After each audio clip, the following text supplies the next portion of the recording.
What's going on, everybody? This is Joe. And Amy. And we are back with more MTG Arena. I would say more confidently, but this is going to be the first time that we are going to be drafting Throne of Eldraine. We will see how long this video goes, but we will at least start with the draft. If you are unfamiliar with the channel, I am a much more familiar Magic the Gathering player. And I am not. And so if that is something that you're interested in, we are going to be taking our sweet time through this draft. So please be aware of that. In general, in the past, we have made that be the only thing that we've done in a video, is just do the actual drafting and deck building portion. Right. And then the games in the next video. We will see, like I said, how long this video goes. We'll kind of play it by ear, and you will see it, in terms of how long the video is. But here is the Trapped in the Tower art for traditional draft Throne of Eldraine. It tells you how to draft, so I guess for those of you that may be here that are not familiar, select one card at a time from rotating draft packs. The cards will then be added to your collection, and you'll use them plus basic lands to build a 40-card deck. Play best of 3 game matches and receive prizes based on how many matches you win. So importantly, that is super helpful for traditional draft, so that we are aware. This is best of 3. Okay. So we can pick sideboard cards that have like enchantment hate or artifact hate or whatever. We don't have to worry about it being best of 1, where we will not be playing the same opponent a second time. Okay. So we'll be aware of that. Are you ready, Amy? Yes. Okay. We will confirm that purchase. And here's our draft. Can we make this bigger? Yeah, that's better. Okay. So, first, in our draft, how do you prefer to look at it, Amy? You want to look at the rare first, then the uncommons, just to like see what the best cards in the pack are likely to be, and then choose from there? Okay. So our rare is Giant Killer. 1 white mana for a 1/2 creature, human peasant, but it has, which for 1 and a white, you can tap him and tap target creature. But there is an adventure on him, Chop Down, 3 mana instant, 2 and a white. For an instant, destroy target creature with power 4 or greater. Okay. Okay. So that's a white rare. We have a white uncommon as well. In Archon of Absolution, 3 and a white for a 3/2 flying, protection from white. Creatures can't attack you or a planeswalker you control unless their controller pays 1 for each of those creatures. And it's a 3/2 flyer. Sir Eleonora the Discerning, 3 blue for an 0/4 legendary creature human knight. So she is a knight for things that care about that. Sir Eleonora the Discerning's power is equal to the number of cards in your hand. And when Sir Eleonora enters the battlefield, you draw a card. Also, spells that your opponents cast that target Sir Eleonora cost 2 more to cast. Why does it look like something is dripping off her sword? I think it's like energy. It just looks weird. Yeah, that's fair. Our third and final uncommon is Oakhame Adversary. 3 and a green for a 2/3 elf warrior creature.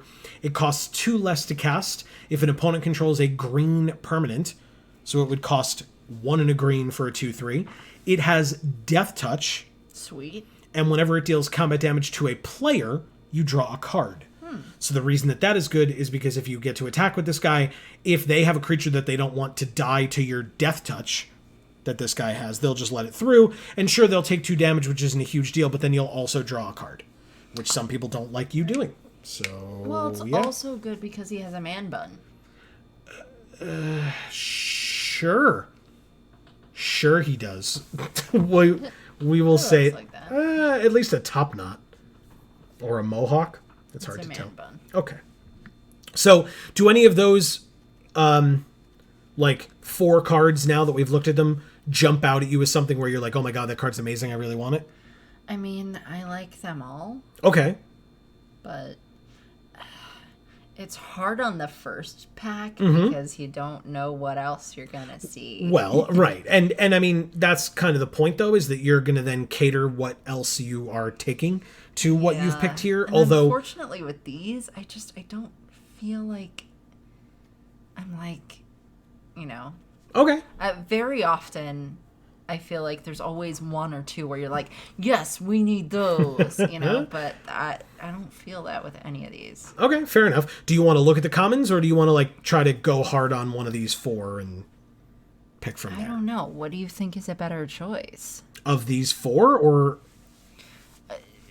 looking at the commons, or just trying to pick one of those? There are some commons that are fine. Like Curious Pair is a cool card. It's definitely not first pickable, but it's a great card.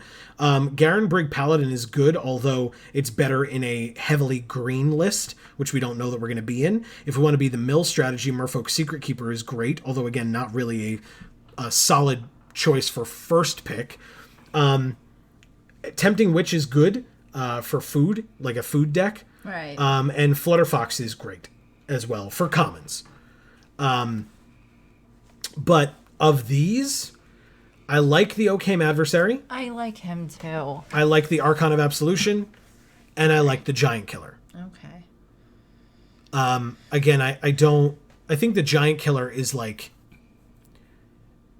fine. I think this is the stats of an uncommon as opposed to a common, or as opposed to a rare. I mean, okay. like it's a fine card, but it's not as busted as some other rares that we could have opened. But it's a fine card. You know, I'm not hating on it, nor am I loving it.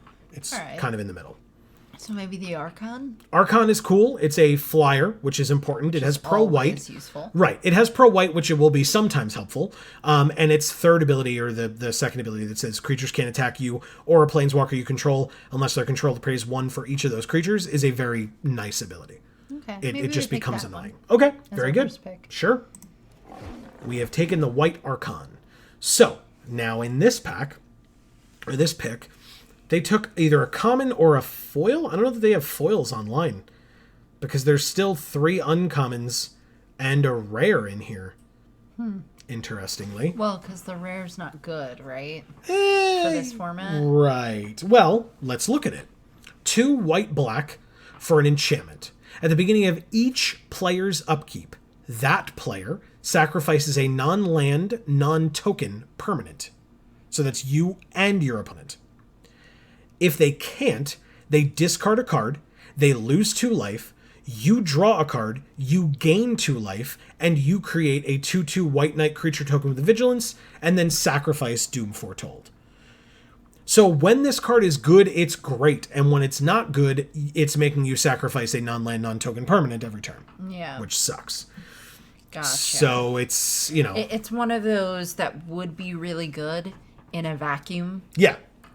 Where, like, if all these circumstances were perfect circumstances, but too often circumstances are not perfect, and so therefore it's not great. Yeah, that's also known as Magical Christmas Land. In Magical Christmas, like, you can see what awesome things you could do in Magical Christmas Land if you had this card, right? But if you're not in Magical Christmas Land, if you're in the reality of playing a game of Magic, this card's not great.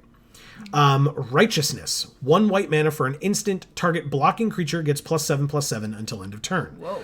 Now, I will tell you, I have... It's a blocking creature. Yes. It's target blocking creature only. I mean, obviously it would be your blocking creature, but yes, it is a blocking creature only. We have the Enchanted Carriage, 5 mana for a 4/4 vehicle with crew 2, and when it enters the battlefield, you get 2 1/1 white mouse creature tokens. And Tournament Grounds is a land. You can tap it to add a colorless mana, or you can tap it to add red, white, or black. Spend this mana only to cast a knight or an equipment spell. So that would go in the Knights deck, which, to be fair, we are in one of the 3 colors so far of a Knights deck. This is clearly not a Knight, but we could start leaning in that direction if we really wanted to, by taking the fixing. But taking the fixing before we have the cards feels a little rough, because then if we aren't in the Knights deck, then this card is bad. Right. Because it's just a land that adds colorless, and that's There not are helpful. a couple of good knights in this particular pack, though. Correct. But they are both black. These 2 are black, and this card is very good, and this card is just good. This card makes a knight creature token on its adventure. Okay. Oh, okay, got it. The unicorn is just a unicorn with vigilance for 5, but for 3 you can make a knight with vigilance. Have we played a Knight's deck before when we did the sealed? I don't. Yes. We did, and I think that was our best deck when we ended up playing it. Oh. But that being said, I feel like the food deck was best. Food deck was good. I think we had a Knights deck which we were splashing blue for Oko. Oh no, Oko's green blue. So I don't remember. I actually don't really remember. It was from our preview stream. I'd have to go back and watch. But if we did a Knights deck, it was towards the beginning. Okay. Yeah, and maybe it was something that I'm thinking of, like after you went to sleep towards the end of the night. Oh, I don't possibly. Recall. Yeah. But regardless, the deck that you and I played together with Oko, and it was definitely the best deck that we played that night, though. So yes. Regardless. Well, that was a food style deck. Yeah, that sounds right. Yeah. Okay, so out of all of these cards, like this rare 1, 2, 3 uncommons, are there any that jump out at you? No. None? I guess I don't know. So I would say I love this carriage. You do? Well, think about it. It's crew 2, and when it enters, it makes 2 mice. Yeah. And the mice can crew the carriage. Yeah. Every turn. Okay. Maybe I don't necessarily remember how the crewing aspect works. So all you have to do is tap a creature or creatures whose power adds to the crew number. Okay. And then the vehicle becomes crewed and is a creature. Oh, okay. And can then attack or block as a creature. Okay. It but can't. You have to crew it every turn? Yes. Including on your opponent's turn. That's weird. Well, it's got to be piloted so that it can be a vehicle. Yeah, but once people are in a vehicle, or mice in this case. Well, they get out every turn, I guess. That's dumb. Okay. So then we don't have to play the carriage. But if you're saying you can use those mice that it creates... Correct. ...every turn... Well, you can't, if you tap them on your turn, you can't use them on your opponent's turn because they're already tapped. But I'm just saying, the mice themselves that are created by the carriage can crew the carriage. You don't need to have another creature or creatures that add to 2 power to be able to crew this thing separately. That's up to you. We could look at the commons instead if you'd like. Well, I mean, we know these knights down here are really good. The Swordmaster one is amazing. And Lost Legion I like as well. I like the Swordmaster better than the Lost Legion, but this is only as good as the deck that it's in, whereas this is kind of good in any deck that it's in, as long as you are heavily enough in black. For the double black to make sense. But this, if you're not in a Knights deck, then this card is just whatever, because then it's just a 2-mana 2/1 lifelink. But with its Curry Favor, where you gain X life and each opponent loses X life, where X is the number of Knights that you control, you want this to be in a Knights deck, and then it's very good. Yeah. So that's up to you. What do you think? Well, I guess my question then would be, what would wheel? I mean, on Arena, it's a little bit different because Yes. it's a bot. Correct. It. But in real life, in real life, in a weird hypothetical where you just decided not to pick a card out of this pack and pass it. Well, you can't not pick one, but sorry. Go on. I know that. Okay. When it came back to you, what would be missing? Okay. Well, even if you did pick one, it will be 8 cards less. So 1, 2, 3, 4, 5, 6, 7, 8. I'm not saying automatically those. I'm just saying then you would have 5 cards left in this pack. So that would be Idyllic Grange, Lochthwain Gargoyle, Blow Your House Down, Wolf's Quarry, and possibly Roving Keep or Corridor Monitor are my guesses for the ones that would be remaining. Okay. I think that these 5 would all be gone, and I think these 2 would be gone.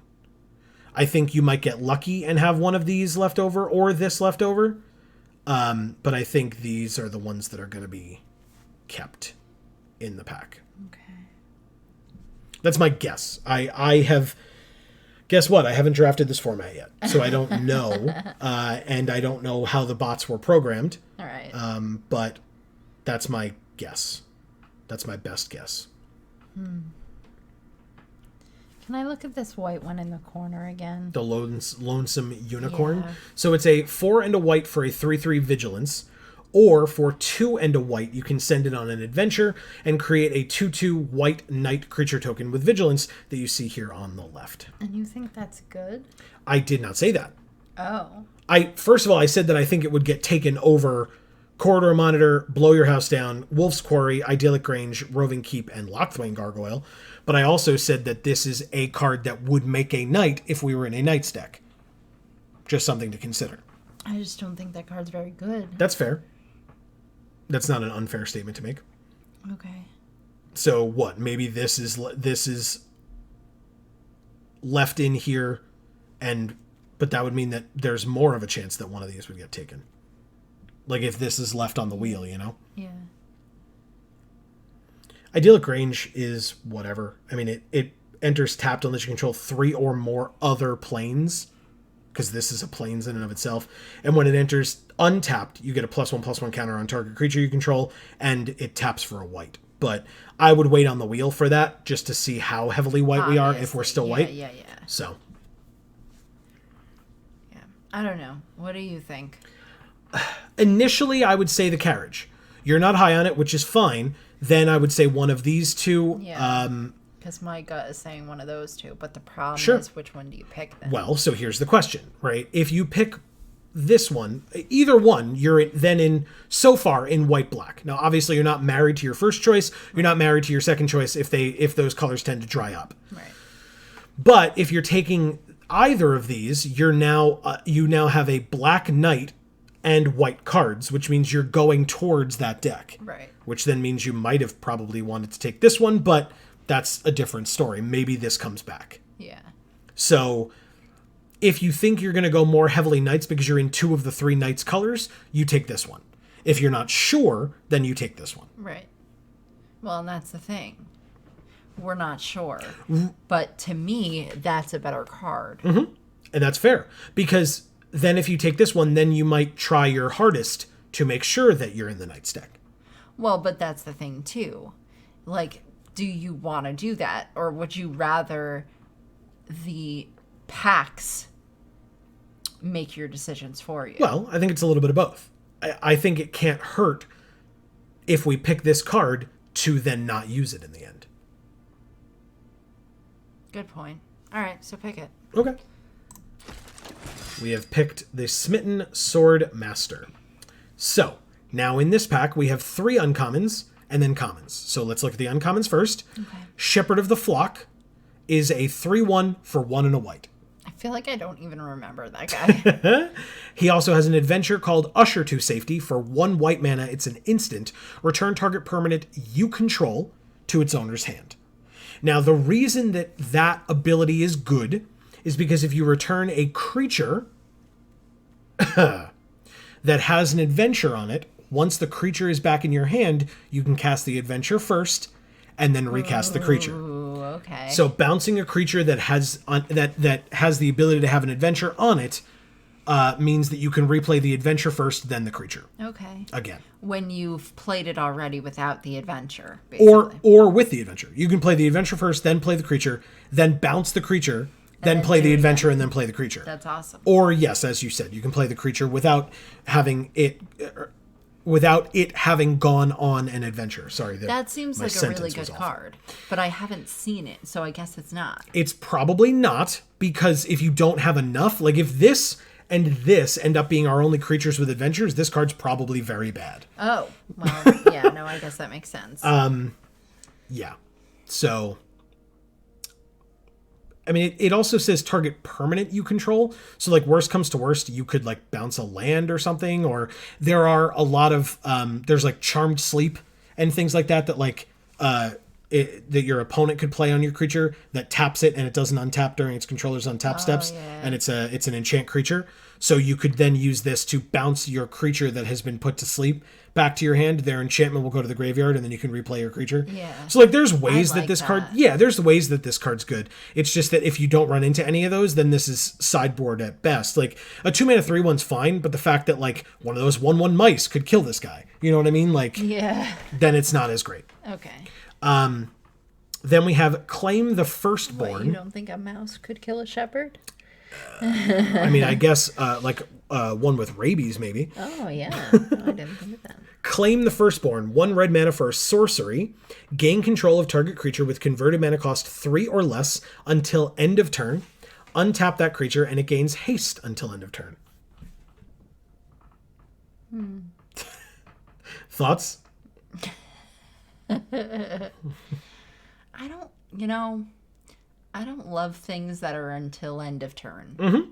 Yeah, this card's... It kind of doesn't matter what it is. It's just if it's only until end of turn, it usually doesn't feel like it's good enough to me. I mean, to be fair, this card's not good, so don't worry about it. Okay. Savvy Hunter, on the other hand, is 1 black-green for a 3/3 human warrior, and when it attacks or blocks, you create a food token.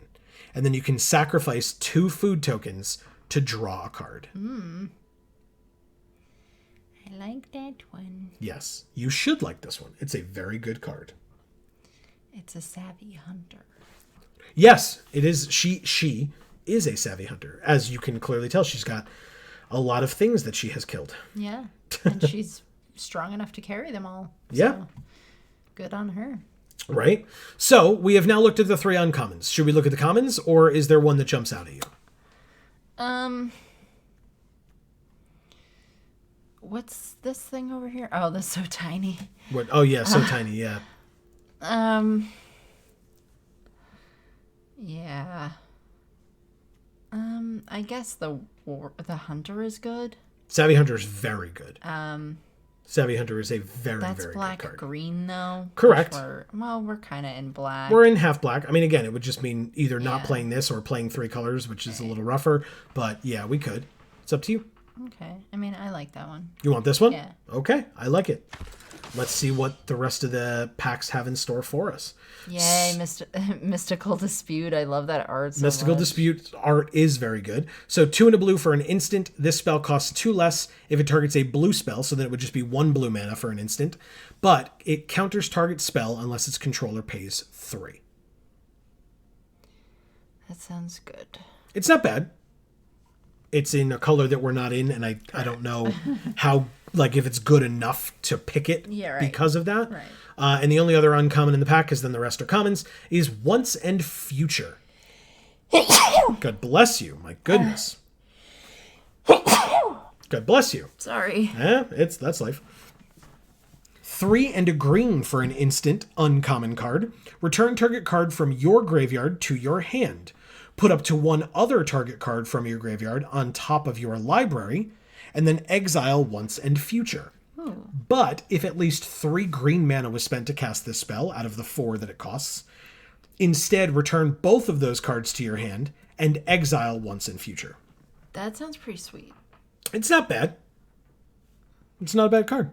I like that one. Okay. Well, those are our 2 uncommons. So do you want to just pick Once and Future? Yeah. Okay. We will pick it. Okay, so we are down to 1 uncommon and commons. We have Rally for the Throne. 2 and a white for an instant. Create 2 1/1 white human creature tokens. And if at least 3 white mana was spent to cast this spell, you gain 1 life then for each creature you control, which would be a minimum of 2 life because you've just created 2 tokens. Right. That sounds good. Okay. Right? Because if you have a whole bunch of creatures, that's a lot. Well, the life gain will only happen if you spend only white mana to cast this. Oh. The tokens will happen no matter what. You'll get 2 of these 1/1 humans no matter what. But the adamant only happens if at least 3 white mana was spent to cast. I can't speak. Was spent to cast this spell, and that would be all 3 because it only costs 3 mana. Yeah. That kind of sucks. Yes. But I feel like if you get that late enough game, it would be good. Yeah, well, as long as you're ahead. Yeah. If you're behind, like you've been chump blocking with a bunch of creatures and you just need an answer. It's just a wasted card, kind of. I mean, again, you gain 2 life and you have 2 chump blockers to, like, try to save you. Yeah, but... Until you can get something better out of your deck. Is that worth the space that it takes up? That is a very high level and good question to ask. I think that the answer is no, but, you know. Okay, well, That's I'm glad I asked. Okay. So we also have in the pack True Love's Kiss, 2 white, white for an instant. Exile target artifact or enchantment and draw a card. That's a sideboard card at best. Okay. Youthful Knight, 1 and a white for a 2/1 knight with first strike. Okay. Human knight with first strike. Wishful Merfolk, aka Ariel, 1 and a blue for a 3/2 defender. So she can't attack, but for 1 and a blue, she loses defender and becomes a human until end of turn. Blow Your House Down is 2 and a red for a sorcery. Up to 3, we looked at this earlier, but up to 3 target creatures can't block this turn and destroy any of them that are walls. Because it's the big bad wolf. Yeah. And he'll huff and he'll puff and he'll blow your house down. And by blowing your house down, he breaks your walls as well. Yeah. There is a Merchant of the Veil. 2 and a red for a 2/3 human peasant. He has his ability says for 2 and a red and discard a card, you can draw a card. And his adventure is for 1 red, you can discard a card, and if you do, draw a card. I feel like that's a lot just to draw a card. Oh, but he's a 2/3. He's a 2/3 creature, plus basically what you would do with this is if you're flooded, you just discard, or if it's late game, you just discard lands to try to draw things that aren't lands. Yeah. That's mainly what he's used for. And or early game, you just discard your worst card in your hand to try to get something better. Yeah. That's what it's called looting. Nope. It's called rummaging. Sorry. Looting is when you draw and then discard. This is you have to discard first and then you draw. Okay. But still. This is called rummaging. But that's why you rummage, is to try to get you to what you need or closer to winning the game. Yeah. You have Insatiable Appetite, 1 and a green for an instant. You may sack a food. If you do, target creature gets +5/+5 until end of turn. Otherwise, it only gets +3/+3 until end of turn. Still, that's really good for 1 in a forest. Yeah. For an instant. So you can do it on your opponent's turn to block, or on your turn once you've attacked, because it's an instant. I feel like that card's really good. It's not bad. Yeah. I mean, you have to have ways of making food, but... Well, I mean, it goes with the stuff that we have. Mm-hmm. Yeah. Okay. Do you want to look at other things or just take this? Well, let's look at what's left. But we have a Rosethorn Halberd for 1 green mana. It's an equipment. When Rosethorn Halberd enters the battlefield, attach it to target non-human creature you control. An equipped creature gets +2/+1, or as just an equipment on the field, its equip cost is 5. So for non-humans right now, we've got this is a human, this is a human, and this is an Archon, and then this is an instant. So right now, this would only auto-attach as when it comes into play to our Archon of Absolution, although to be fair, attaching +2/+1 to a 3/2, making it a 5/3, is not terrible on a creature with flying. If they have a blocker, the toughness bump is not great. But if he's flying and he doesn't even have hands, how can he stab things with that? That is not for us to ask. The game mechanics allow us to do it, and that's all that I care about. Okay. Well, so is that better than our Appetite? Because I like the Appetite. That's fine. That's totally fine. So then we would pick the Appetite over this. Okay. Let's look at the rest of what we have. Okay. Golden Egg is 2 mana for an artifact food. So anything that tells you to sacrifice a food, this counts. When Golden Egg enters the battlefield, you draw a card. And for 1 and tap sacrifice Golden Egg, you can add 1 mana of any color. Or for 2 tap and sacrifice Golden Egg, you gain 3 life, which is the food ability. Just all food you can do that with. So this counts as a food for Insatiable Appetite. It counts as a food for Savvy Hunter, where you sack 2 foods and draw a card. Mm-hmm. And then we have Dwarven Mine. It's a mountain, which means we almost certainly are not playing it unless we really want to jump into red. When it enters tapped unless you control 3 or more other mountains, which again, we probably wouldn't. And if it does enter untapped, you get one of these adorable 1/1 dwarf tokens. He is cute. Yes, he is. I love him. Not as cute as the mice, though. Well, that's fair. So, still like this? Yeah. Okay. Insatiable Appetite it is. Next, we have the Inquisitive Puppet. He's so cute. Is an uncommon. It's the only uncommon left in this pack. For 1 mana, it's an 0/2 artifact creature construct. When it enters the battlefield, scry 1. And then you can exile Inquisitive Puppet and create a 1/1 white human creature token because he becomes a real boy, or weirdly in this case, a girl. As you can see on the human token art. Yeah. Pinocchio becomes Belle. Yeah, I guess. Pretty much. So, that's what Inquisitive Puppet does. Do you have any thoughts on that immediately, or you want to just look at the commons? Yeah. Okay. Ardenvale Paladin. 3 and a white for a 2/5 human knight. Adamant says, if at least 3 white mana was spent to cast this spell, so 3 of the 4, it enters with a +1/+1 counter on it, so it would be a 3/6 knight creature. Yeah, but then you'd have to spend 3 white on it. Correct. Yep. Beloved Princess, with that Howard Lyon art that we saw him draw on his YouTube channel. Yeah, it's pretty cool. Yes. 1 white mana for a 1/1 human noble with lifelink. She can't be blocked by creatures with power 3 or greater. We have another Wishful Merfolk. We looked at her earlier. We have a Giant's Skewer, 1 and a black for an equipment. Equipped creature gets +2/+1, and whenever equipped creature deals combat damage to a creature, you make a food token, and the equip cost on it is 3. I like that one. Okay. Very good. We also have a Raging Redcap. We're not really in red, but it's 2 and a red for a 1/2 double strike Goblin Knight. He's good. Yeah, he is good. That's not what we need. Return to Nature is a green card, 1 and a green for an instant. Choose one, either destroy target artifact, destroy target enchantment, or exile target card from a graveyard. This is also clearly a sideboard card. Likely that we would get it later if you feel that there's anything better in the pack, but if not, this is a fine sideboard pickup for later. Roving Keep. I love him. Howl's Moving Castle. 7 mana for a 5/7 defender. And once it's on the field, you can pay 7 to make it basically into a 7/7 trample that can attack as though it didn't have defender until end of turn. I love him.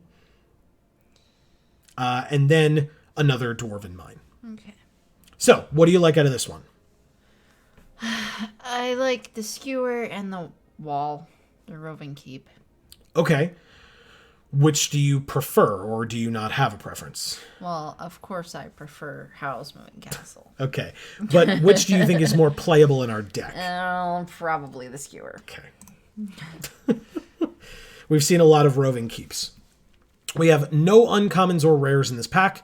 We have an Ardenvale Paladin again. Yeah, I don't want that one. That's fine. We have a Silver Flame Ritual. That is so cool. It is 3 and a white for a sorcery. Put a +1/+1 counter on each creature you control. Now again, white apparently really cares about Adamant. It's just, I think it's just coincidence. But if at least 3 white mana was spent to cast this spell, 3 of the 4, creatures you control also gain Vigilance until end of turn. So you would put a +1/+1 counter on each creature you control no matter what. But then if you used at least 3 white, they would also all gain Vigilance until end of turn. That sounds amazing, as long as you get it late game. Yes.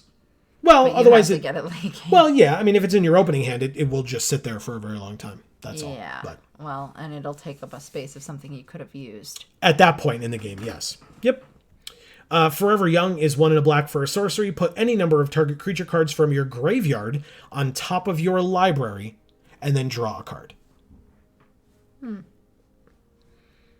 Blood Haze Wolverine is in red. Do you want to just skip red cards for now? Yeah. Okay. Thrill of Possibility will skip as well. Tall as a Beanstalk is 3 and a green for an enchant creature aura. Enchanted creature gets +3/+3, has reach, and is a giant in addition to its other types. Cool. And does it stay enchanted? It's an enchant creature, yeah. Oh. Yeah. Okay, that's cool. Yeah. I like that one. Okay. And then the Tuinvale Treefolk. Hey, he's so cute. 5 and a green for a 6/5 Treefolk Druid. Or he has an adventure Oaken Boon for 3 and a green.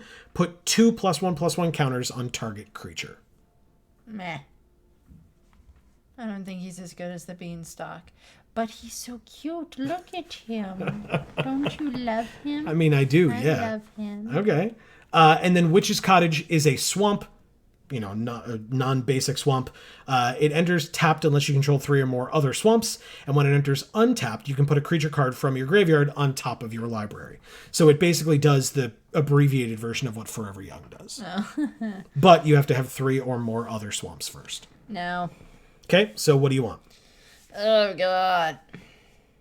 I really like the beanstalk. But when it becomes... Well, okay, so... Oh, I'm sorry. You wanted to look at this? No? It becomes a giant, but what does that mean? It's a giant in addition to its other creature types. If there's a card that cares about you having giants, that's something, but... Oh, okay. That's okay, so it becoming a giant doesn't give you anything. No, it only does that. It's only beneficial, again, if you have another card that cares about having giants or whatever. Okay. Because it's in addition to its other types, so it's not even like it would just make it a non-human if it was a human, because it's still a human. It would just be a human giant. So, okay. Yeah. But it gives +3/+3 and reach. Correct, for 4 mana. Which is good. Mm-hmm. But I would like it better if it was less. Okay. What's the tree folk one again? So his adventure is 4 mana. Put 2 +1/+1 counters on target creature, and then you can play him later, or you could play him on his own. For 5 and a green, he is a 6/5. Yeah, he's a 6/5 though. Mm-hmm. But that's like a lot to pay for just him, and then a +1/+1 counter on a creature. 2 +1/+1 counters Oh. on a creature. And that's this is not, you don't have to do both in the same turn. I know. Okay. But that's 4 mana. Yeah. For that. Yeah. I don't know. That's fine. I don't know. What do you think? I would pick the Tree Folk. You would? Yes. Okay. Yeah, it does 2 different things. It's very versatile. A 6/5 creature in and of itself is very tough to deal with. But, yeah, that's true. That is true. Because it's kind of late game inevitability that, like, you know, they know that you have it, but when you get to 6 mana, you can just drop a 6/5 on the field. So. Yeah. And enchantments are good, but you always need more creatures. Yes. Pretty much. Yes. And so the thing about that experienced players will tell you is that auras are almost inherently always... you have to look at them skeptically, because if you target your creature with this, like you tap 4 mana, target your creature with Tall as a Beanstalk, and then they play a kill spell on your creature... Yeah. Then your creature goes away, and this Tall as a Beanstalk goes to your graveyard, and so you tapped 4 mana to do nothing, and they killed your creature, and you lost Tall as a Beanstalk at the same time. Yeah. Whereas if you play this, like, if you play this sorcery out, you just get 2 counters on something, and then later on, if you play the Tree Folk and they kill it, well, you've already gotten the counters on something. Yeah, you know? That's true. Or if you try to put 2 counters on something and they kill the creature, okay, but now you can play this Tree Folk later. Yeah. Actually, no, I think I'm incorrect on that one. Because you wouldn't have a target, so the spell would fizzle, so the adventure wouldn't happen, so you wouldn't be able to exile it and then cast your creature later. But still, it's kind of the same idea. It's the same amount of mana, but this has more going on with it than this one does. Okay, fine. That was very loud. Yeah. Okay, another Mystical Dispute. It's an uncommon, and it's still here, so that should tell you something. A Cauldron Familiar is also an uncommon. No, thanks. What? Okay. I don't want cats. Another uncommon. We have 3 uncommons in this pack still. Flaxen Intruder is a green mana for a human berserker, 1/2. Whenever she deals combat damage to a player, you may sacrifice her, and when you do, you destroy target artifact or enchantment. Or the adventure is Welcome Home, 5 green, so 7 mana, and you create 3 2/2 green bear creature tokens. That's kind of cool. But 7 mana? It's 7 mana. Damn. Yep. And once you play her, you can't do the adventure. Correct. You have to do the adventure first. Correct. I'm sorry. That doesn't make sense if it's 7 mana. Fair enough. Nope. I agree. Another So Tiny. Are we skipping blue cards as well? Yeah. I think Okay. so at this point. And red. So then we have a Lochthwain Gargoyle. 1 mana for an 0/3 artifact creature gargoyle. And then for 4 mana, you can make it, you can give it +2/+0 and flying until end of turn. Fine. And a Weapon Rack. 4 mana for an artifact. It enters the battlefield with 3 +1/+1 counters on it. You can tap it to move a +1/+1 counter from weapon rack onto target creature, and you can activate this ability only anytime you could cast a sorcery. And that's it. Oh my god, I don't know. They all suck. They sure do. So you pick one. I pick one? Yes. I mean... The cat? Is it gonna be the cat? When it enters, each opponent loses one and you gain one. You can sack a food to return it from your graveyard to the battlefield. Sure. What the hell? The cat made noise. It's a cat. That was a cat? Correct. It sounded like an alligator. What? All right. So we're skipping blue. We're skipping red. What? We're skipping blue and we're skipping red. So let's go to black. This is our opening pack, I believe. Okay. Yeah, it is. Yeah, it is. No, it's not, because she wasn't in our opening pack. I don't think. I think she was. I don't think so. Okay. We may have just had our opening pack. I'm pretty sure. No. Interesting. No, 1, 2, this is 3, the 4, opening 5, 6. No. Next pack is our opening pack. As I said, we'd have 5 cards left. Okay. So, it just looks like our opening pack, but it's not. So yeah, we're skipping blue. Black is, there's another Forever Young, another Tempting Witch, which we didn't pick earlier, but we didn't know that we were kind of more heavily food-based. Yeah. And Curious Pair, which is also a food-based card. Yeah. So, which do you like more? The 1/3 creature that you could use 1 mana earlier with a sorcery to create a food, or the 1/3 creature that when she enters you make a food, and then you can tap 2, tap her, sack a food, and make target player lose 3 life. That one. Yep. Good call. This is our opening pack. Righteousness is still here. Tournament Grounds is still here. Blow Your House Down is still here, as predicted. Wolf's Quarry and Roving Keep. So, I mean, technically we're still in white, or maybe we're not in white. I don't think we are. Okay, so we'll move the Archon down here. Right now we're in black-green. So no Righteousness, no Tournament Grounds, no Blow Your House Down. So we have between Wolf's Quarry, which is 4 green for a sorcery, create 3 1/1 green boar creature tokens with, when this creature dies, create a food token.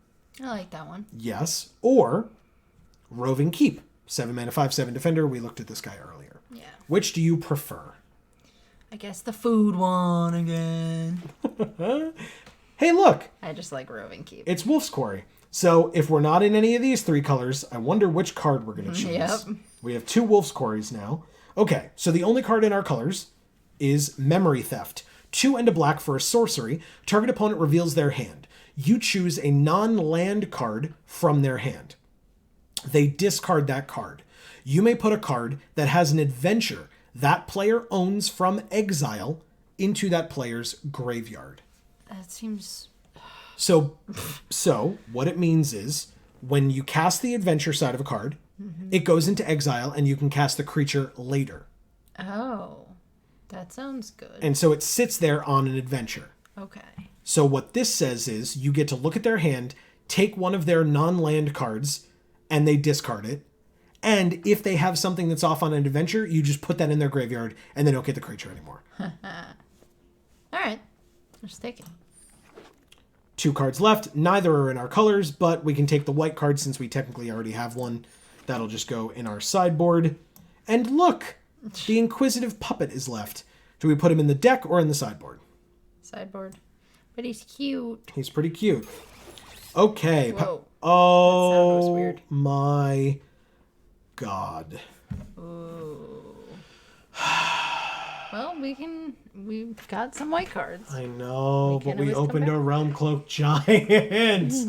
God, this is like one of the best cards in the set. Hey, now that green card that we didn't take matters a lot more, because look at what the adventure does. Right. Destroy all non-giants. Right. God damn it. Okay. Well, we'll look at the rest of the cards, even though we opened a really busted mythic. So if people are unaware of what Realm Cloak Giant does and why we're freaking out, for 5 white, it's a 7/7 creature, giant creature with vigilance. So that in and of itself is okay. 7 mana, 7/7 vigilance is, whatever. It's a little expensive. But more importantly, for 3 white for a sorcery adventure, you can destroy all non-giant creatures. Which is insane. good. Very good. So we will keep that in mind. But that's your own as well as your opponent's? Correct. It's everything on the field. Okay. There's also all that glitters. I mean, if we're taking a white card, we're taking Realm Cloak Giant, so I think I'm okay with ignoring this. Yes. I'm okay with ignoring this one as well. This one, I'm not going to want to ignore, though. Sir Conrad. Oh. Sir Conrad the Grim is 3 black for a 5/4 legendary creature, human knight. He's so good. He's very good. Whenever another creature dies, or a creature card is put into a graveyard from anywhere other than the battlefield, or a creature card leaves your graveyard, Sir Conrad the Grim deals 1 damage to each opponent, and then for 1 and a black, each player puts the top card of their library into their graveyard. So, do we take the card that is in our colors and busted, or in our color that we would end up splashing and extra busted? It's only 2 white. It's those other 5 could be not whites. And then you only have to use those 2 whites again for the adventure. Mm-hmm. So is this better than Sir Conrad, though? Sir Conrad's so good. I feel like no. Mm-hmm. I agree with you. Unfortunately. Now, to be fair, in a regular draft in a store, I would take this Realm Cloak Giant. I would. I wouldn't play it, I don't think, unless I really opened saw more busted white cards getting passed to me. Yeah. But I would take this for value. I am definitely I'm not a spiky drafter. I subscribe to the first rule of draft is draft again. So if you take the money card, that's the card that, that will allow you to trade it in or sell it back or whatever, to try to get closer to another draft. So I would take this over this, although this is a very good card, so maybe I wouldn't, but I don't have this, personally in paper, I don't think I have this card yet, so I probably would take it just for my own collection. Mm-hmm. But here, Sir Conrad's just, so insanely good. Yeah. And especially if you were doing this in paper, passing this sends a very incorrect signal to your other side. Because you're just passing a busted black card and you're half black. Right. So, yeah, we're taking Sir Conrad. Okay. I would love to see this or this wheel. Yeah. This is fine. This is fine. But I think the Fierce Witchstalker is probably the best in this pack for us. And then maybe Eye Collector and Lockthwing Paladin. Gingerbroot's not bad. It's a food, notably. It's a food golem. So, yeah. But Sir Conrad's one of the best cards in the pack. There's stuff in this pack that we could take when it wheels. Correct. Sir Conrad's one of the best cards in this pack, period. Obviously, along with Realm Cloak Giant, but we're taking Sir Conrad. Yeah. He's so good. Okay. Ooh, Keeper of Fables. Mm-hmm. But let's note what he does. So we're ignoring blue. Yep. We're ignoring blue-white. We're ignoring white. We're ignoring blue. Keeper of Fables is 3 green for a 4/5 cat creature. Whenever one or more non-human creatures you control deal combat damage to a player, draw a card. Oh, we have mostly humans. This counts as a non-human creature, notably, because it doesn't say other non-human creatures. It says non-human creatures. But yes, if we look, this is a cat, so that counts. Okay. This is a human. This is a human. Human. Tree folk. And these would be boars. So I guess we're about half and half. I mean, there's another Fierce Witchstalker in this pack too. Yeah. And another Eye Collector. Also all non-human. There's another 2 Unveiled Tree folk. So I'm sure we'll get something back out of this pack that is good for us. I like Keeper of Fables as well. I think it's a very good card. Okay. We'll be aware of it, and we can try to prioritize non-humans if we want to, but we don't have to. Okay. Let's look at what else we just opened, Amy. Ooh, so we will ignore Glass Casket. Innkeeper is cool. The Edgewall Innkeeper. 1 green for a 1/1. Whenever you cast a creature spell that has an adventure, draw a card. So again, our adventures, we have 1. Oh. 2. Or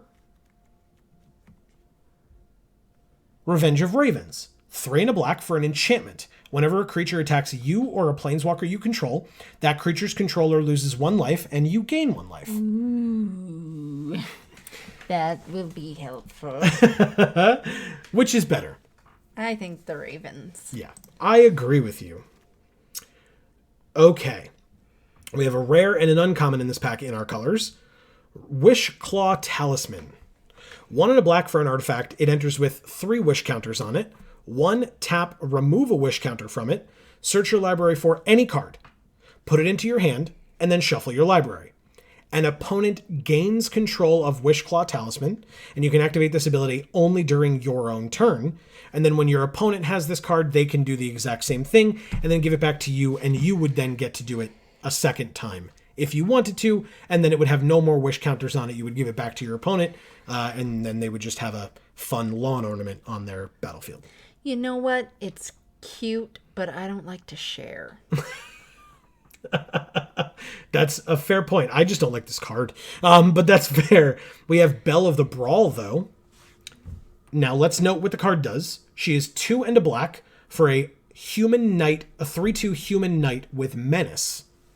So that alone is fine. A 3-mana 3/2 with menace is a fine card. When she attacks, other knights you control get +1/+0 until end of turn. Cool. Let's note our knights. 1, 2, 2. Just 2. She would be number 3. But also she's a human, and we just got a card that cares about non-humans. Yeah. Just be aware. Okay. In terms of the other cards in this pack for us, Malevolent Noble is 1 and a black for a 2/2 human noble.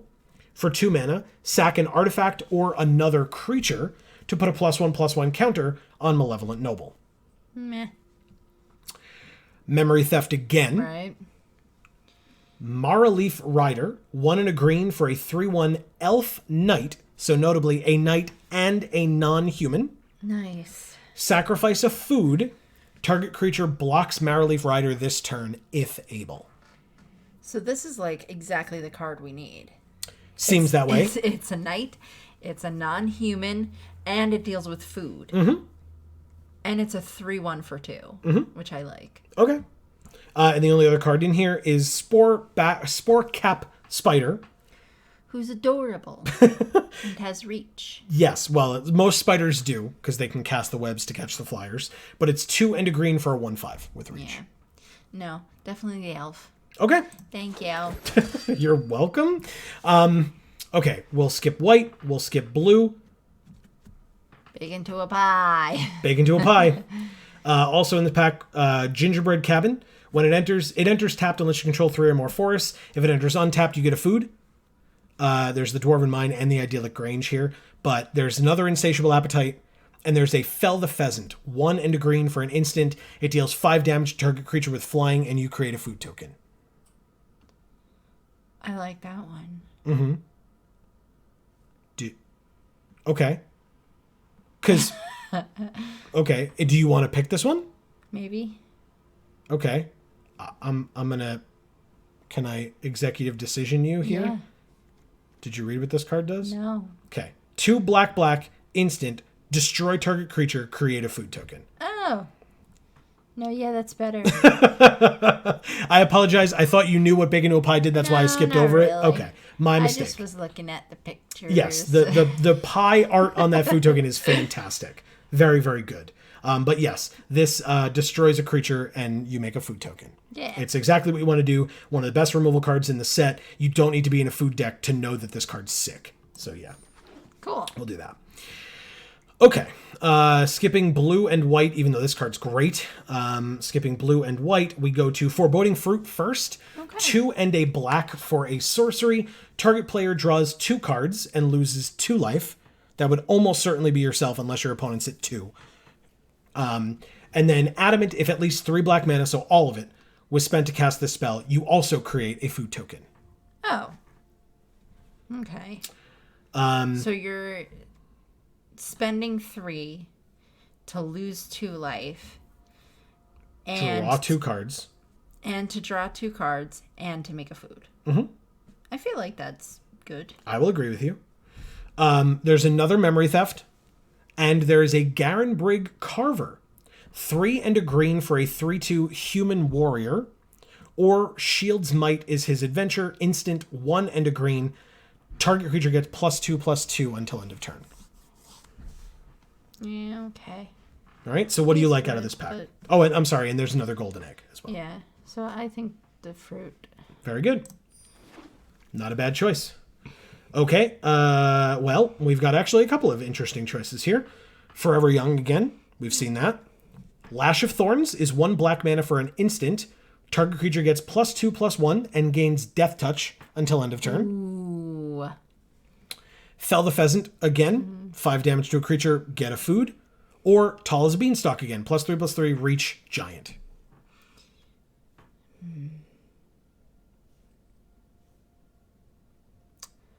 I like Death Touch. Death Touch is good. So here's the thing with Lash of Thorns. Lash of Thorns is almost certainly a way to make your creature trade with your opponent's creature in combat, because it only gives 1 more toughness.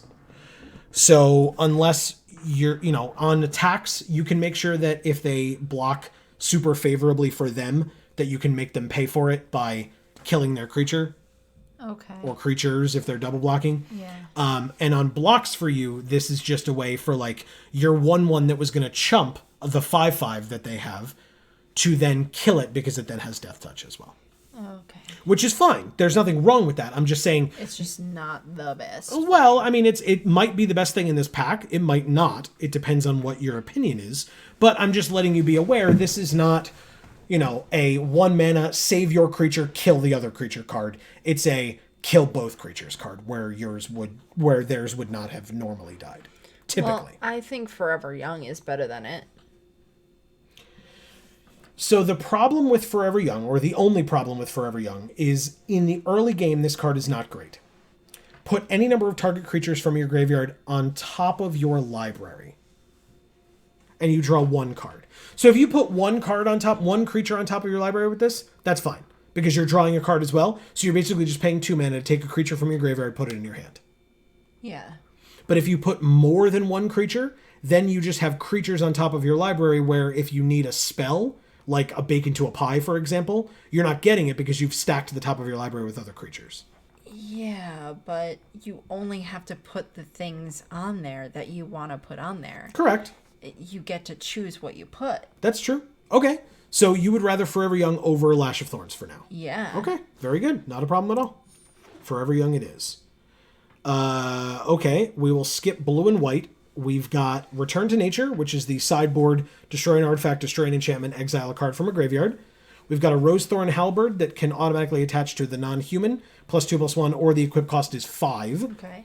Or Scalding Cauldron, 1 mana for an artifact, and then it can just sit on the field. And then for 3 mana, tap, sacrifice it. It deals 3 damage to target creature.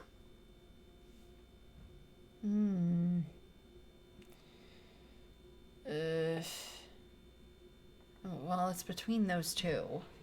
Between these two. Yeah. Okay. But why? Like, what? I don't know.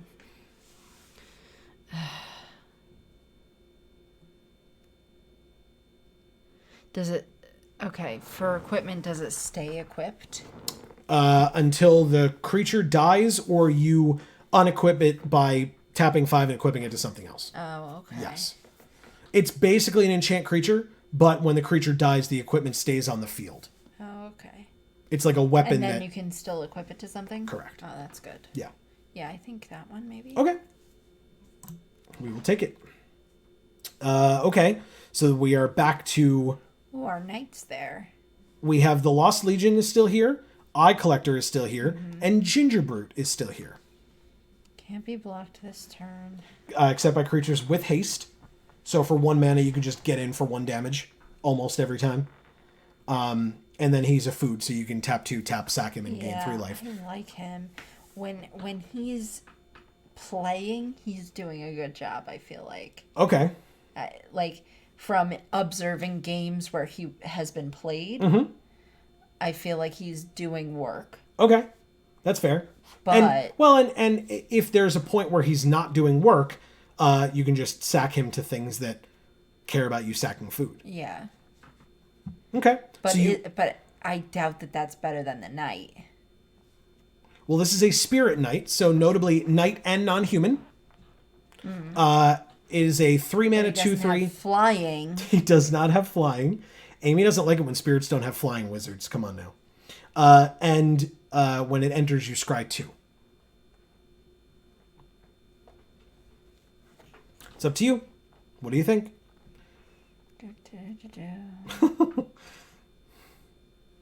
There's Eye Collector as well, but if you're toying between these two, there's the 1-mana 1/1 haste or the 3-mana 2/3 scry 2. Yeah, I don't love Eye Collector, honestly. That's fair. That's why I kind of ignored it, because it seemed like you were as well, which is just fine. I don't know. I'll let you pick which one of those two you want. Ooh, that's a tough one. I would say... I feel like either one would be good for our deck specifically. I agree. I wholly agree. I think that I've seen more Ginger Brutes going around than I've seen Lost Legions.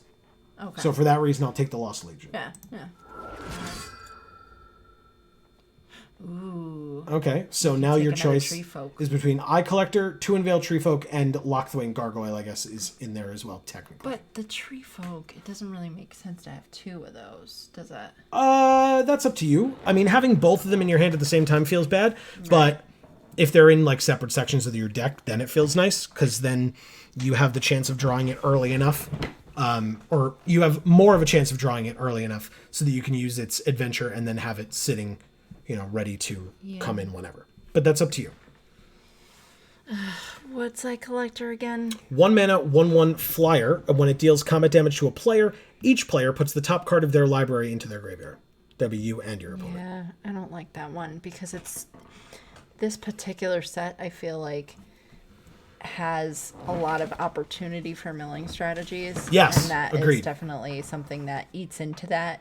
If you're playing against somebody who's doing playing that? a milling strategy, you're just gonna die. That's fair. Like, you're, Okay. Yeah. All right. So, Tree Folk or Gargoyle? Oh. You like the Gargoyle? I didn't say that. It's just an option that's available to you because it's colorless. Well, I like the Tree Folk. Tree Folk it is. There are 4 cards left in this pack. You have 2 choices. Garen Briggs Squire, a.k.a. Miles Morales. 1 and a green for a 2/2 human soldier. Whenever you cast a creature spell that has an adventure, it gets +1/+1 until end of turn. Or a Jousting Dummy, 2-mana, 2/1 Scarecrow Knight. So again, a knight and a non-human. And for 3 mana, it gets +1/+0 until end of turn.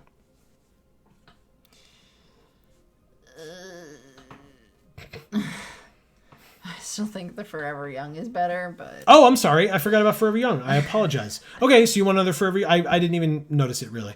You want it?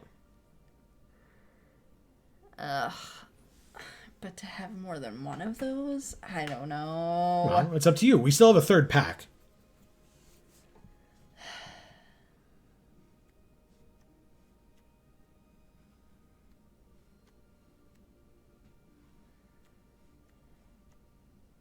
I don't know. Help me out here.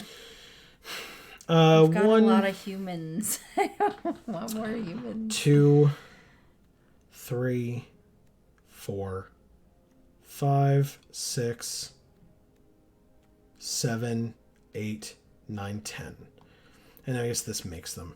I'm counting the number of creatures we have. I guess we have enough for now. Like, we still have a whole other pack coming. So you don't have to pick a creature, which is one of these 2. So if you'd like a Forever Young, that's fine. I don't think it makes sense to have more than one of those. Okay, so then this is a non-human and a knight. Because the Smitten Swordmaster is not doing a whole ton without a bunch of knights. Okay, fine. As well. Yeah, because Miles Morales isn't a knight. He's not, and he's a human. Yeah. Okay. Ah! That was so loud. Well, we've only got Memory Theft as a choice here, unless you really want one of those blue cards. Nope. And a plane. And a Tomery. This card's great. Why is this still in the pack? What the hell? I guess nobody's doing blue. Silly bots. Hey! Look what we got.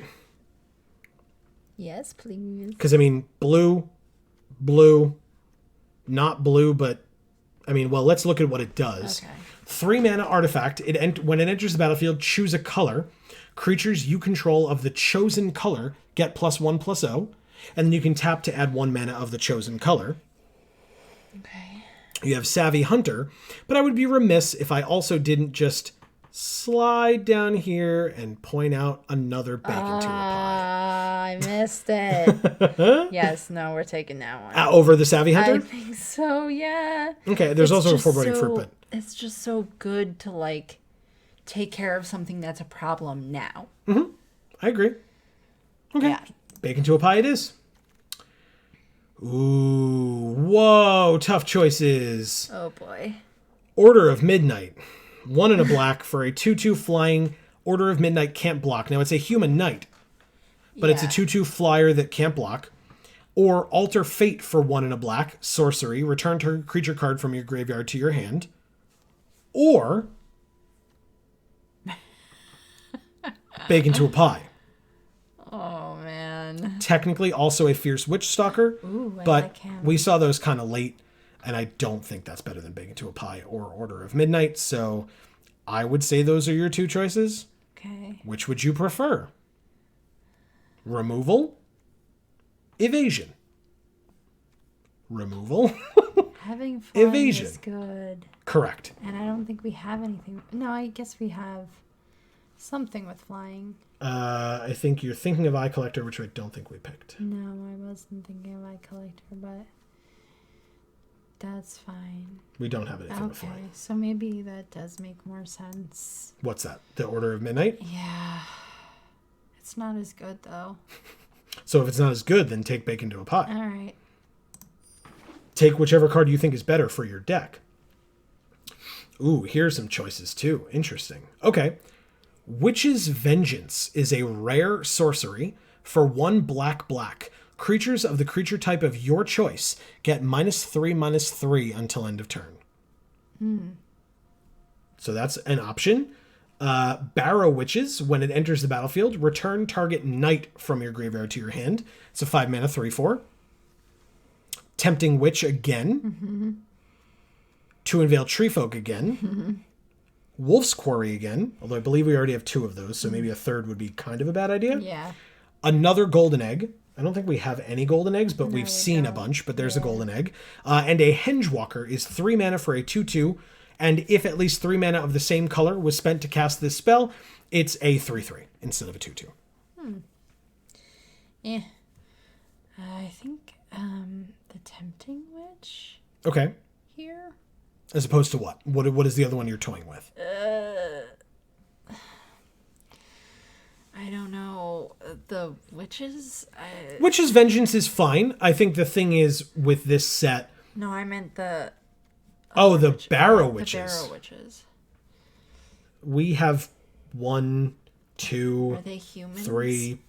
Oh. They sure are. But so is this witch. Yeah, well, that's true. But she does good things. I think we pick her. You got it. Not a bad choice. Well, I think... Naughty. I was going to say, I think I know what we're choosing here, but Damn. Yes, we're definitely picking that. it's also got flying. I love Bog Naughty. And it's a non-human, and it cares about food. Yes, no, it's perfect. It's perfect. It sure is. Well, there's another Tempting Witch. Oh, God. There is a Garen Brigg Paladin, 4 and a green for a 4/4, but if you used 3 green or more to cast it, it's a 5/5, and it can't be blocked by creatures with power 2 or less. So it's harder to chump block this guy. There's also a Golden Egg or a Crashing Drawbridge, 2 mana for an 0/4 defender, and you can tap it to give creatures you control haste until end of turn. Ooh. That might be convenient. Yeah. So you've got... Haste at your disposal. Right. To sort of sneak in and use when your opponent's not expecting it. Well, I mean, they'd somewhat be expecting it because this card's on the field, but they wouldn't know what creature you're about to play to then immediately give haste. Yeah. Yeah. But yeah, there's Crashing Drawbridge to give haste, Golden Egg, Tempting Witch, or Garen Brigg Paladin. I like the Paladin, I think. Okay. The most. Okay. So you want to pick him? Because we already have 2 Tempting Witches. We do have 2 and Tempting Witches. Paladin, I feel like, is good. I agree. He worked out well for me at pre-releases and stuff. Okay. You have to have 3 green. Like, well, you don't have to. 5 mana for a 4/4 is fine on a creature that can't be blocked by creatures with power 2 or less. Okay. It feels a lot better if it's a 5/5. Yeah. But still, But a I 4/4 think is that just could fine. work. Yeah, we're 2 colors at Yeah. this point, so Right. Okay. In this pack, we have a Foreboding Fruit again, Okay. or a Wildwood Tracker. 1 green for an elf warrior 1/1 creature. Whenever it attacks or blocks, if you control another non-human creature, it's a 2/2 until end of turn. Okay. Or Foreboding Fruit, draw 2, lose 2, and if you used 3 black, you get a food as well. I don't know. I feel like that one's better than the tracker. Okay. So then we'll take this but one. It's a sorcery, and I feel like I'm always actually trying to get more creatures than like little spells and stuff, because I always gravitate towards the spells, and then I don't have what I need for creatures. That always happens. Okay. Fair enough. Yeah, I mean, And we have that already. we have one of these already, yes. Yeah. And we don't have one of these. So what do you think is better? It's a tough choice. Because this is a 1-mana creature to go along with like our Cauldron Familiar. And it's not a human, but it's Right. also not a knight. Right. Neither of these are. Yeah. Yeah. Yeah, I mean, the best that this card will ever be is a 2/2 for 1, which is not bad. Right. This lets you draw 2 cards. Yeah. So that's And you could make a food if you have 3 black. All right, let me ask this. Sure. Can we look at our curve? Do Not we have yet. things that we can play early game? Well, that's why I was pointing out. So we have 1/1 mana creature, 1/1 mana equipment. This is for later game when things are dead. Yeah. This is an equipment for 2, Yeah. creature for 2, but it's also got an adventure for 1, pump spell for 2, which you probably want a little later game, creature for 2, creature for 2, and then you're into 3, 3, 3, 3.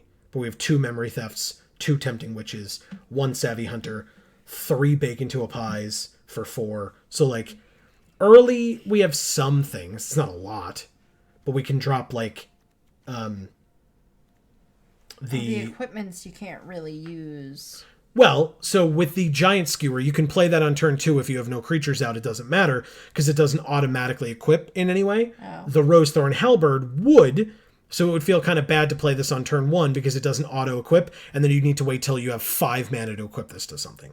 So this you would not sucks. play turn 1. You wouldn't. But this you could play turn 2 very easily. Okay.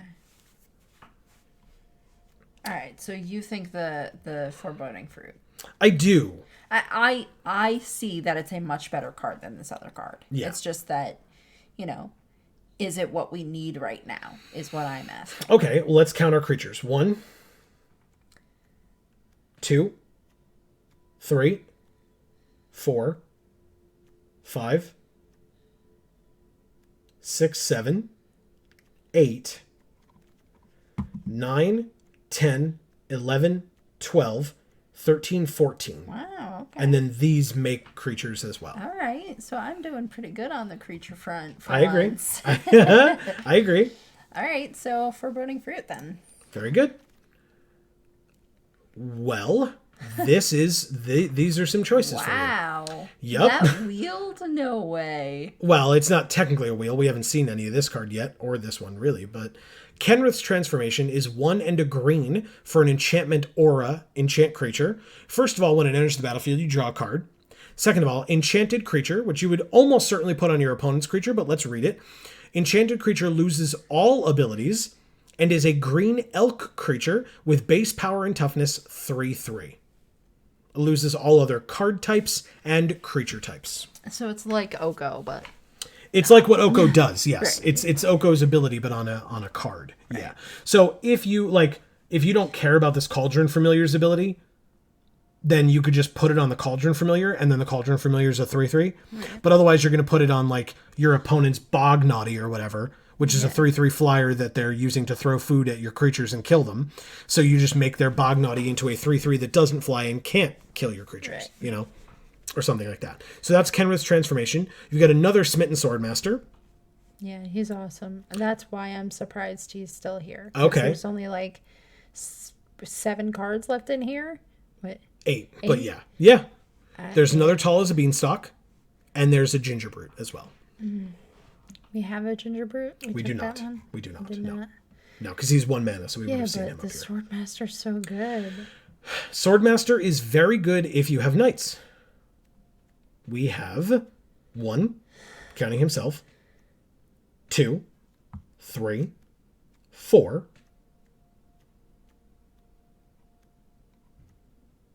5, 6, 6. Well, if we took him, that would be a 7th. It would, but he won't count himself ever, because it's the creature won't be on the field when you're using the sorcery. You gain X life, and each opponent loses X life, where X is the number of knights you control. So that has to be on the field. So if we had every knight in our deck, the most we would have is 7, which is fine. I mean, that's great. Just be aware that we're not super heavy in the knight strategy. Still a fine card. All right, so you think Ginger Brute? I didn't say that. I'm just letting you know. We've got Kenrith's transformation, Smitten Swordmaster, Ginger Brute, or Tall as a Beanstalk. Yeah, I don't want the transformation. Okay. I think that's only helpful in certain circumstances. Okay.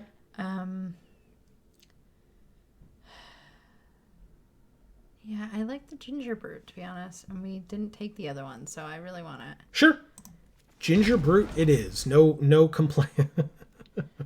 Okay, so there's another Smitten Swordmaster. All right. Or there's a Memory Theft as well. I don't want to ignore that. There's a Gargoyle. Or there's a Rose Thorn Acolyte. I like this one. 2 and a green for a 2/3 that you can tap to add 1 mana of any color. And then for a green, you could add 1 mana of any color. Oh. Maybe I don't like it as much. Well, so realize what it does. On turn 3, it comes down, and then on turn 4, it can tap for mana, which means on turn 4, you will have 5 mana. Oh, okay. Also, it adds 1 mana of any color. So anything that is adamant that you need a third of a particular color for, this will help you with that if you only have 2 of that 1 land, for example. Okay, so that's pretty good. Yeah. Or if you need 3 black, the adventure card side of it, you can tap a green and make a black Yeah. to put it on an adventure Right, and then if play you, this if you later. have a million forests and no swamps for some weird reason or Correct. whatever. Yeah. Correct. Okay. Yeah, that'll be handy. Okay. So you want to take this over the Swordmaster or the Memory Theft or the Gargoyle? Yes. Okay. It can be a tough choice. It's allowed to be a tough choice. I'm just so mad at the fact that this knight is still here. Okay, so do you want to take the Swordmaster? Well, because we passed the last one, which sucks. Right. Right? Feels bad. Right. Because we could have so now gotten we're 2 gonna more pass of them. this one too? Like, It's up to you. You tell me. damn it. Tough choices. Well, apparently nobody's playing black, so we'll just take the Acolyte. Well, again, don't say Maybe it'll come nobody. back. They're bots. Yeah, the people but- we're playing against will have drafted their own decks separately than this. Right. But What I'm saying is, if this is the second time that thing is coming through well, again.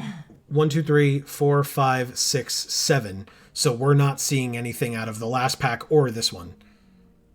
There's No, I know. Okay. I'm just saying, like, if these things keep not getting picked, then maybe how many more of these do we have? This is pack 3. So how many more of whats do we have? How many more picks do we have coming Yeah.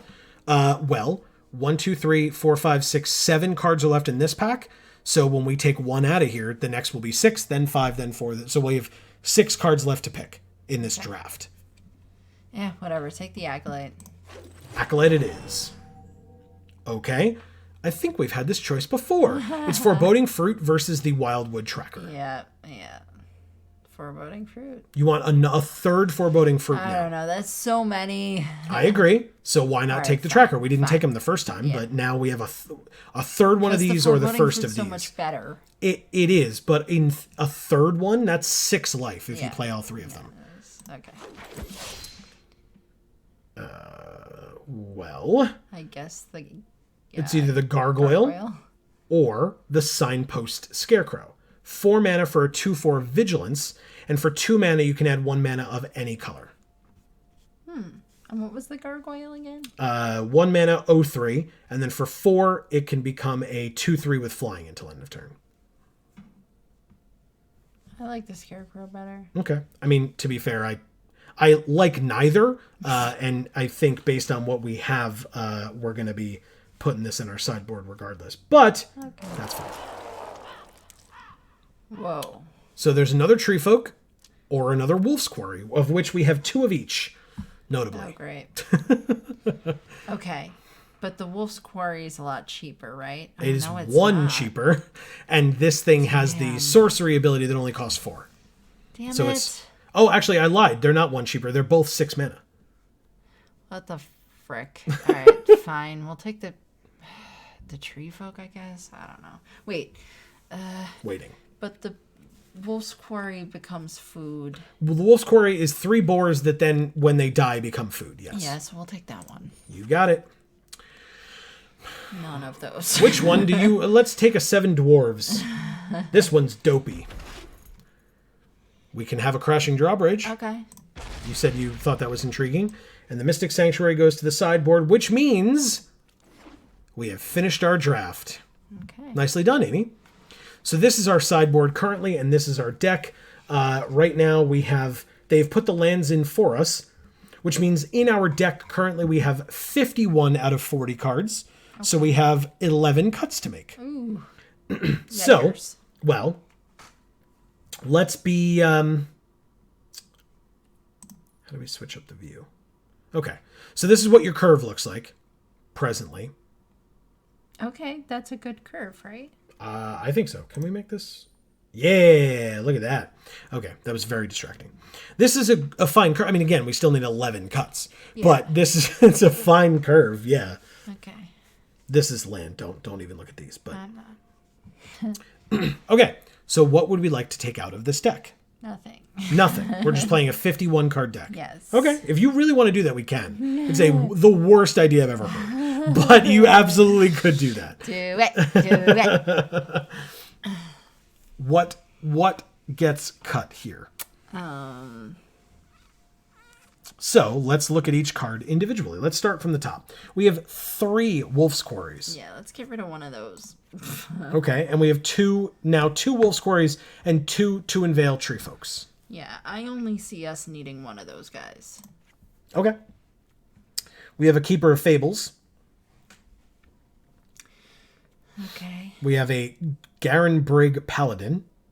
Okay. We have Sir Conrad. We're keeping him. We have a Bognaughty. We're keeping her. We have 3 Bacon to a Pie.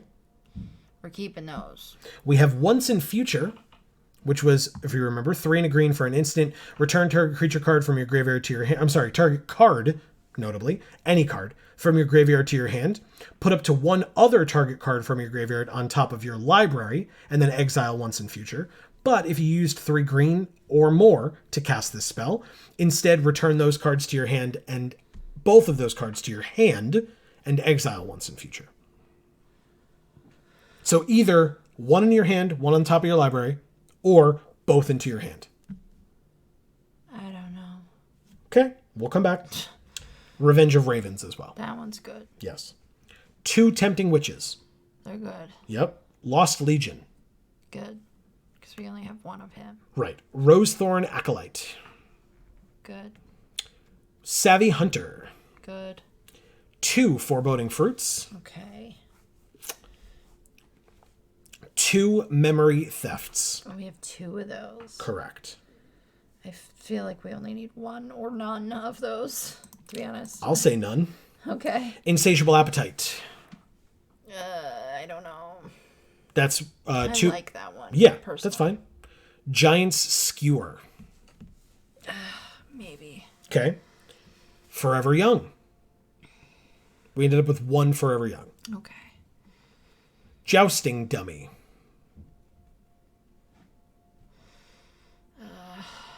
Yeah, I think he's kind of pointless, honestly. Fair enough. Crashing Drawbridge. Yeah, that was a last A last guy. Yeah. I don't know. Last pick. Yeah. Yeah. Okay. Marrowleaf Rider. She's good. Correct. Smitten Swordmaster. He's really good. Cauldron Familiar. I don't remember if this one's good.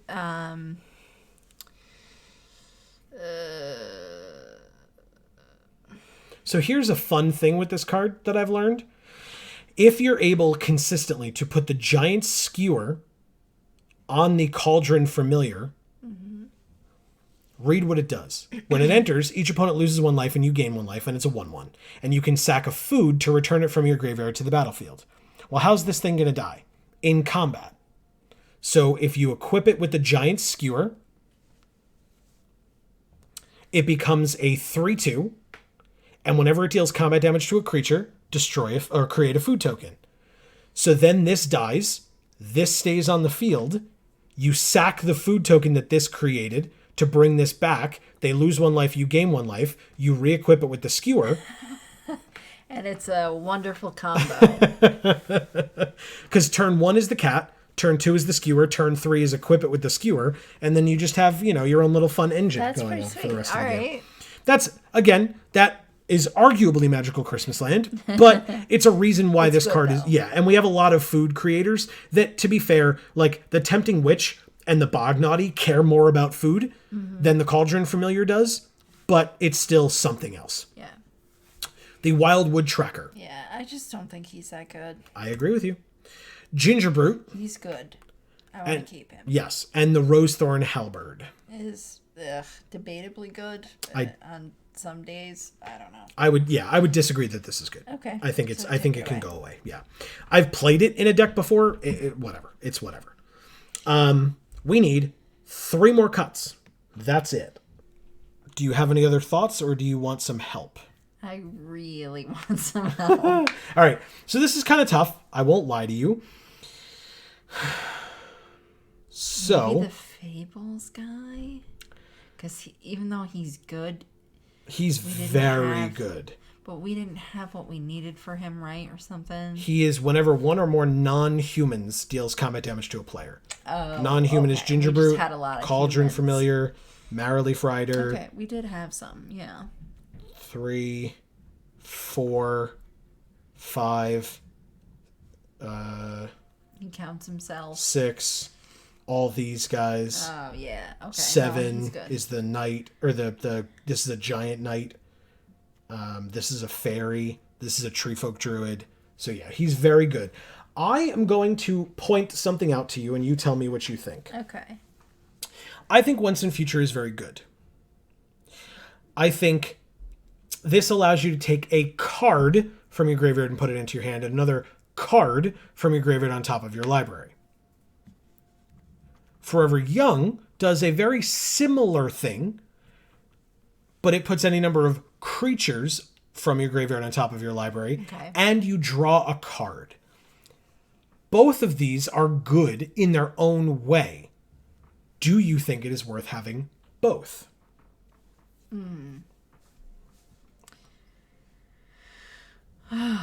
Probably not. Because the other thing is, this Forever Young is 2 mana, Okay. and you draw a card. Right. Which means that one of the creatures that you put back on top of your library, if it's only one, sure, whatever, but if it's more than one, the top creature that you put back on top of your library, you have more of a chance of playing it, since you've only paid 2 mana for Forever Young, than you do with Once and Future that is 4 mana. Ooh. Although, Forever Young, sorcery, Once and Future, instant.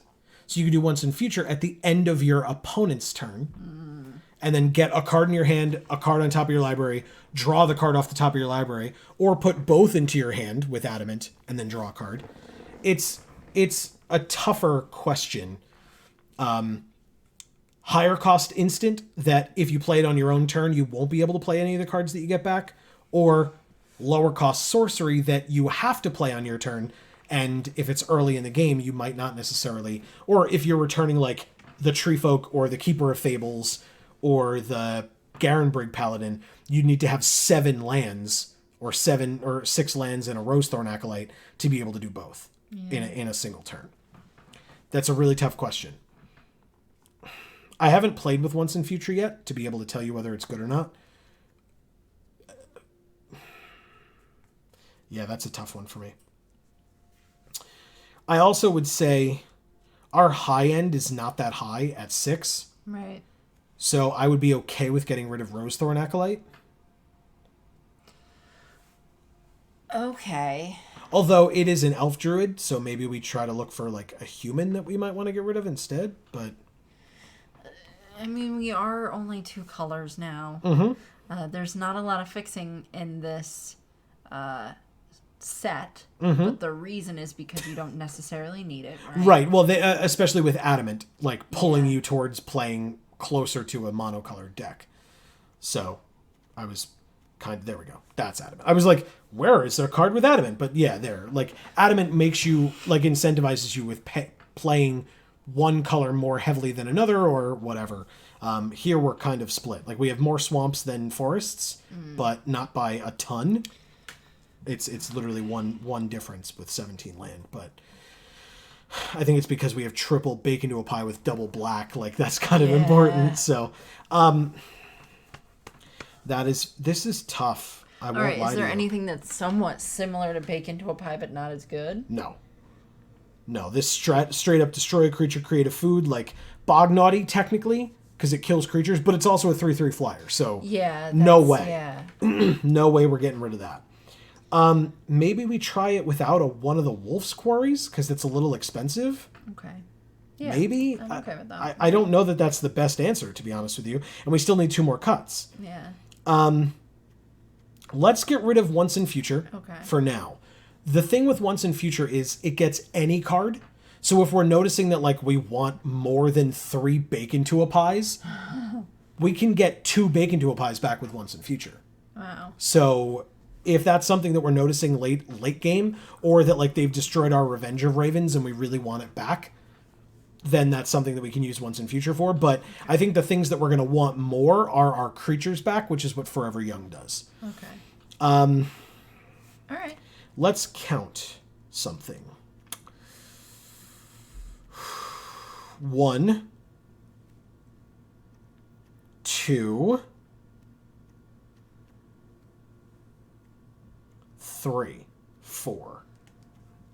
We have 4 knights in our deck. Not counting the Smitten Swordmaster because again his curry favor can only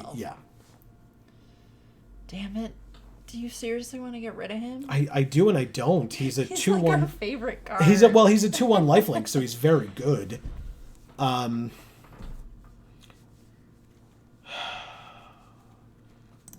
Let's try it without one of the foreboding fruits. What do you think? No? Yes? Okay, that's fine. Yeah? Yeah, I'm okay with that. Also, what should our deck box art be? It should be that one. Okay. That poor man. He's been getting such shit from us today. He looks a lot like a vampire to me. Maybe it's like does. the Ixalan, it's just, he looks like an Ixalan vampire. Yeah. But he's just a human knight. Like I was like, oh, this guy isn't a human. He's a vampire. Well, I think they just tried to make him look like that because he's a black knight. Yeah, that's fair. So anyway, that is going to be our deck then. We have 40 out of 40 cards, so we did it. If we hit done, now we're here. So for those people that may not know how this works, as you can see, the video is about to end, but for those people that may not know how this works, we then play a bunch of games. And for each loss that we suffer, we get one of these darkened. And if we get 2 losses, we're done. Does it say that here? Play best of 3? No, it does not. But yeah, these are the prizes that we could win. If we win 0 games, or matches, I should say, we get 1 pack as a consolation prize. If we win 1 win, we win 2 packs. 2 wins, we win 800 gems and 3 packs. 3 wins is 1,500 gems and 4 packs. So if we win 3 matches before we lose 2, we get our money back, so to speak, for this event. Oh, okay. Because we paid 1,500 gems to enter the event. Okay.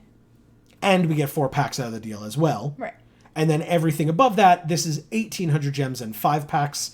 And then 2,100 gems and 6 packs. Nice. Now this keeps going. I thought you could go up to 7, but maybe I'm wrong. But regardless, that is what we're looking at this point.